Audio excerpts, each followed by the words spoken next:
चुड़ैल और भूतिया कुत्ता। एक बार की बात है, सोनपुर नाम के एक छोटे से गांव में सभी गांव वाले रात को चैन से सो रहे होते हैं। तभी आशु नाम के एक व्यक्ति को प्यास लगती है और वो पानी पीने के लिए उठता है। जब वो पानी पी रहा होता है तो उसकी नजर अपनी खिड़की पर पड़ती है। वो खिड़की के बाहर देखता है एक चुड़ैल और भूतिया कुत्ता एक औरत को मार कर उसकी लाश खा रहे होते हैं। ये देखकर आशु के रोंगटे खड़े हो जाते हैं और वो जोर से चिल्लाता है। उसकी आवाज सुनकर उसके घर वाले उठ जाते हैं और उससे बोलते हैं, माँ, मैंने अभी बाहर एक चुड़ैल और एक भूतिया कुत्ता देखा जो मीना काकी की लाश को खा रहे थे। क्या? चुड़ैल और भूतिया कुत्ता अपने गांव में? तू ये क्या बोल रहा है बेटा? लगता है तूने कोई डरावना सपना देख लिया है। नहीं माँ, मैं सच बोल रहा हूँ। अगर आपको यकीन नहीं होता तो आप मेरे साथ बाहर चलकर देख लीजिए। इसके बाद आशु अपनी माँ के साथ बाहर जाता है। वहाँ उसकी माँ मीना की लाश को देखती है।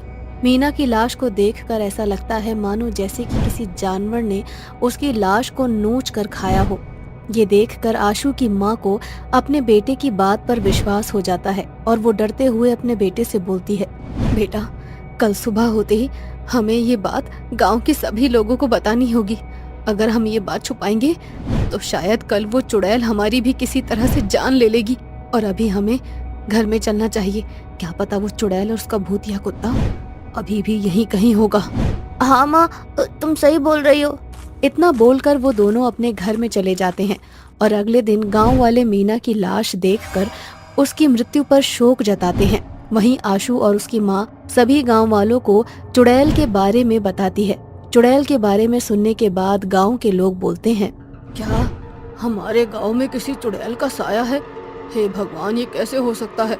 आखिर हम गांव वालों ने किसी का क्या बिगाड़ा है जो वो चुड़ैल अपना भूतिया कुत्ता लेकर हमारे गांव में आ गई है? आज उसने मीना को मार डाला, कल को वो मुझे और तुम्हें भी मार सकती है। हम कैसे इस चुड़ैल से अपना पीछा छुड़ाएं? भाइयों, कुछ सोचो। तुम सही बोल रहे हो बेटा, अब हम सबको मिलकर कुछ न कुछ करना पड़ेगा।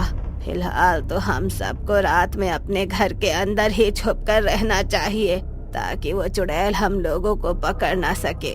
जिसके बाद सभी गांव वाले मंदिर में जाते हैं और भगवान से प्रार्थना करते हैं। पूरा दिन ऐसे ही बीत जाता है और शाम हो जाती है। रात होते ही सभी गांव वाले अपने घर का दरवाजा बंद करके अपने घर में सोने के लिए चले जाते हैं।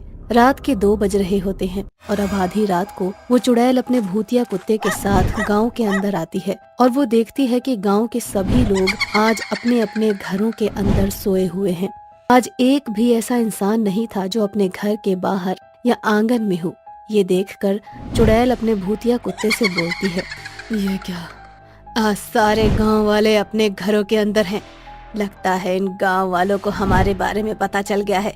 इन्हें क्या लगता है कि ये अपने घर में छुप कर बैठ जाएंगे तो हम इनका कुछ नहीं बिगाड़ पाएंगे। हम इन्हें इनके घर के अंदर से बुलाकर मारेंगे और अगर फिर भी ये अपने घरों से बाहर नहीं निकले तो इनके घर में घुस कर इनको मारेंगे। हाँ मेरे शेर, मैं समझ गई तुम क्या कहना चाहते हो। तुम यही कहना चाहते हो ना कि मैं अपना वेश बदल के लोगों के घर का दरवाजा खटखटाऊं और उनसे मदद की भीख मांगूं। और जब मैं ऐसा करूंगी तो कोई न कोई जरूर बाहर आ जाएगा मेरी मदद करने को, और जब वो बाहर निकलेगा तब हम अपना शिकार कर लेंगे, है ना? अब चुड़ैल ऐसा ही करती है, परंतु इस बात से बेखबर चुड़ैल की सभी गांव वाले उसको देख रहे हैं। वो चुड़ैल अपना रूप बदल लेती है और एक सुंदर लड़की का रूप ले लेती है और वो राजू के घर की ओर जाती है। चुड़ैल राजू के घर का दरवाजा जोर जोर से पीटती है और बोलती है, कोई है? प्लीज मेरी मदद करो, नहीं तो वो चुड़ैल मुझे मार डालेगी। प्लीज दरवाजा खोलो, कोई मेरी मदद करो। चुड़ैल की आवाज सुनकर राजू अपने घर में बैठा खुद से बोलता है, इस चुड़ैल को मैं ही मिला था क्या जो ये मेरे घर का दरवाजा पीट रही है? हे भगवान, अब क्या करूं? कहीं ऐसा ना हो कि दरवाजा तोड़कर मेरे घर के अंदर घुस जाए। हे प्रभु, मेरी मदद करो। काफी देर तक चुड़ैल राजू के घर का दरवाजा पीटती रहती है पर राजू बाहर नहीं आता। जिसके बाद चुड़ैल अपना भूतिया कुत्ता लेकर वहाँ से चली जाती है। चुड़ैल के वहाँ से जाते ही राजू दरवाजा खोलता है और बाहर आता है। चुड़ैल अपने भूतिया कुत्ते के साथ फिर से वहाँ आ जाती है और राजू को मार डालती है। ये देखकर सभी गांव वाले बहुत ज्यादा डर जाते हैं। तो वही चुड़ैल राजू को मारकर अपने भूतिया कुत्ते के साथ गांव से चली जाती है। अगली सुबह फिर से सभी गांव वाले आपस में बात कर रहे होते हैं और बोलते हैं, अरे ये चुड़ैल तो बहुत ही ज्यादा खतरनाक है, हम सबको इससे जल्द से जल्द छुटकारा पाना होगा। तुम सही बोल रही हो बहन, इस चुड़ैल और उसके भूतिया कुत्ते से हमारी एक ही इंसान जान बचा सकता है और वो है पहाड़ी वाले कालू बाबा। हम सबको कालू बाबा के पास जाना चाहिए।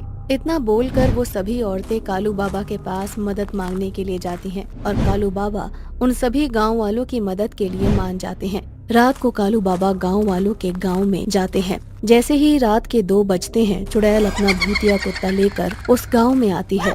कालू बाबा उस चुड़ैल का सामना करते हैं। बाबा को देखकर चुड़ैल बोलती है, बाबा तू यहाँ से चला जा, तू इस गांव का नहीं है।